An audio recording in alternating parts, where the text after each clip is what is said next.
जी हाँ, राष्ट्र के नागरिकों, यह आंदोलन आप सबका आंदोलन है। यह आंदोलन राष्ट्र को जोड़ने का आंदोलन है। यह आंदोलन राष्ट्र की जनसंख्या को एक सूत्र में बांधने का आंदोलन है। यह आंदोलन एससी, एसटी, ओबीसी, जनरल सभी वर्गों का आंदोलन है। लेकिन आरक्षण जो है सबके लिए होना चाहिए एक साथ। देश है हमारा, सबका है, तो सबके लिए एक साथ संभव होना चाहिए कि ये थोड़ी ना कि एक के लिए हो जाए आरक्षण। सबके लिए नहीं होना चाहिए, सबको एक बराबर समझना चाहिए। देश हमारा है, हम देश के हैं, सब बच्चे देश के हैं, तो देश के लिए अच्छा काम करना चाहिए। ये नहीं कि किसी पंडित और ब्राह्मण ये नहीं सोचना चाहिए। सब जाति एक है, सब एक राष्ट्रीय हम संघ है और देश हमारा है। हमारे देश में सब पैदा हुए, सब एक से सभी को मानो, एक हो जानो और एक ही को। ये नहीं कि सबके लिए आरक्षण नहीं होना चाहिए किसी के लिए। जातिगत आरक्षण समाप्त होना चाहिए। जाति- गरीब को आरक्षण, आरक्षण नहीं। आर्थिक आधार पे आरक्षण। जी हाँ, राष्ट्र के नागरिकों, यह आंदोलन आप सबका आंदोलन है। यह आंदोलन राष्ट्र को जोड़ने का आंदोलन है। यह आंदोलन राष्ट्र की जनसंख्या को एक सूत्र में बांधने का आंदोलन है। यह आंदोलन एससी, एसटी, ओबीसी, जनरल सभी वर्गों का आंदोलन है। यह आंदोलन सभी धर्मों का आंदोलन है। यह आंदोलन उन सभी राजनीतिक दलों का आंदोलन है जो भारत राष्ट्र में आर्थिक आधार आरक्षण के विचारधारा रखते हैं और राष्ट्र को ऊंचाइयों तक देखना चाहते हैं। तो इसमें आप शामिल हो, ये राष्ट्र है, इसमें आप सभी की भागीदारी अपेक्षित है। युवाओं, विद्यार्थियों, आप इस आंदोलन को, शांतिपूर्ण आंदोलन को बल दें ताकि भारत राष्ट्र विकसित राष्ट्र तो हो ही, लेकिन सर्वोपरि राष्ट्र भी उपस्थित हो। धन्यवाद आप सभी का। अपना प्रवीण अरोड़ा। डॉक्टर साहब क्या कहेंगे 30 तारीख को जो हाँ, अच्छा पूछो आप।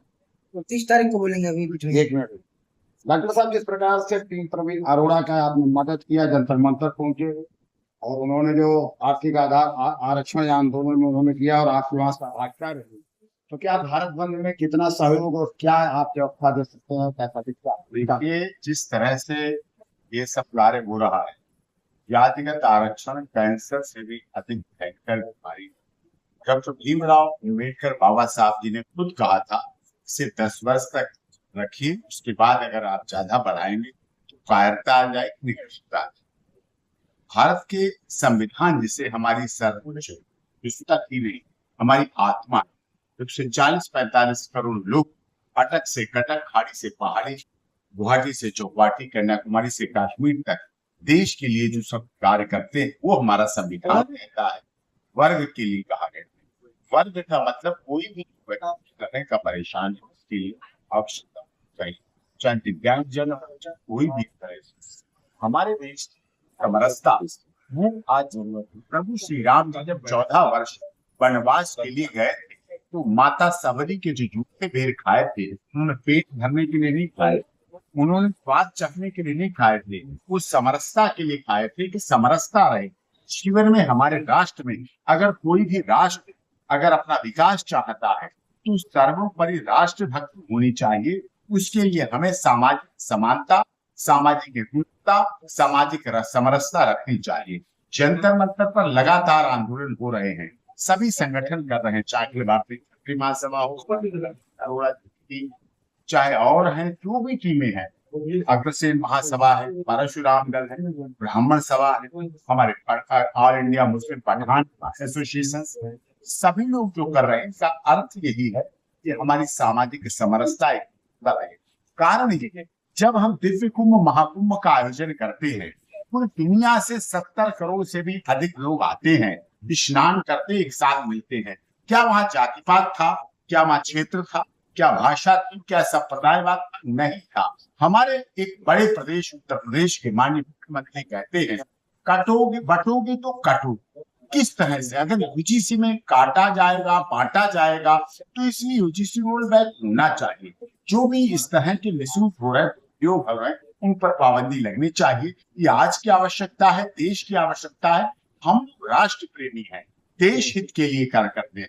हम जंतर मंतर से या आज की इस प्रेस कॉन्फ्रेंस से या प्रेस मीडिया के सामने हम माँ बहन की किसी के लिए गाली देने वाले नहीं हैं। हमारी नैतिकता का सिद्धांत है, हमारी नैतिकता ही हमारे जीवन का मूल है। लेकिन कुछ लोग अगर आंदोलन को माँ बहन की गाली, बेटी की गाली, भारत माता के टुकड़े टुकड़े करने की तरह भावना लेकर अगर इस तरह चलने की बात रखेंगे तो फिर आंदोलन का रूप विकृत होता है। लेकिन पुलिस को भी जिस तरह से आप लोगों ने देखा, जिस तरह से जंतर मंतर पर विगत दिनों जो हुआ, आप लोगों ने बहुत गंभीरता से देखा। जंतर मंतर पर जिस तरह से पुलिस ने आंदोलनकारियों पर, बेटियों पर, बहनों पर, महिलाओं पर, बच्चों पर, सामाजिक संगठनों पर, जो संगठन थे सामाजिक संगठन, उन पर लाठियां चलाई, बैनर फाड़े गए, उखाड़ उखाड़ के उन्हें बंद किया गया, जेल भेजा गया, हटाया गया, डिस्पर्स किया गया, वो उचित नहीं था। ना हम ये चाहते हैं कि हम पुलिस पर पिछले दिनों की तरह लाठियां चलाएं, 100 से अधिक पुलिसकर्मी घायल हों, लेकिन सरकार को और दिल्ली पुलिस को भी हम चेताना चाहते हैं, वो भी हमारे डीएनए को कमजोर ना समझे, हमें कमजोर ना के। जिन हाथों में शक्ति छिपी है राज तिलक करने की, उन हाथों में शक्ति छिपी है सर उतार लेने की, ये भावना भी हमारे अंदर है। हम अगर नेताजी सुभाष चंद्र बोस, चंद्रशेखर आजाद, राम प्रसाद बिस्मिल, शहीद रोशन सिंह, शहीद अशफाकुल्लाह खां को मानते हैं, तो हमें भगवान परशुराम ने भी भरोसा भी दिया है और महाराणा प्रताप, पृथ्वीराज चौहान तलवार भी हमारे लिए छोड़ के गए हैं, अपने साथ लेके नहीं गए हैं। सावन का महीना चल रहा है, आज सोमवार का दिन है, शिवजी ने त्रिशूल हमें कागज का नहीं पकड़ाया है, मोमेंटो नहीं है वो त्रिशूल, त्रिशूल में थार भी है, ताकत भी है, जज्बा भी है और भोले बाबा का साथ भी है। इसीलिए सरकार और दिल्ली पुलिस हमें कम आंकना ना शुरू करे। जिन लोगों के साथ दमन चलाया जा रहा है, जिन लोगों के साथ इस तरह का व्यवहार किया जा रहा है, जिन लोगों के साथ इस तरह की परेशानी की जा रही है, वो नहीं होना चाहिए, किसी कीमत पे नहीं होना चाहिए। अगर आंदोलन दबाया जाएगा, अगर आंदोलन को कुचला जाएगा, तो कोई भी समाज का, चाहे सवर्ण समाज हो, देश का समाज हो, कोई भी व्यक्ति चुप नहीं बैठेगा, मौनी बाबा नहीं बनेगा। सरकार की ताकत, पुलिस की ताकत कभी आंदोलन को दबा नहीं पाई है, सरकार को समझना चाहिए। ठीक।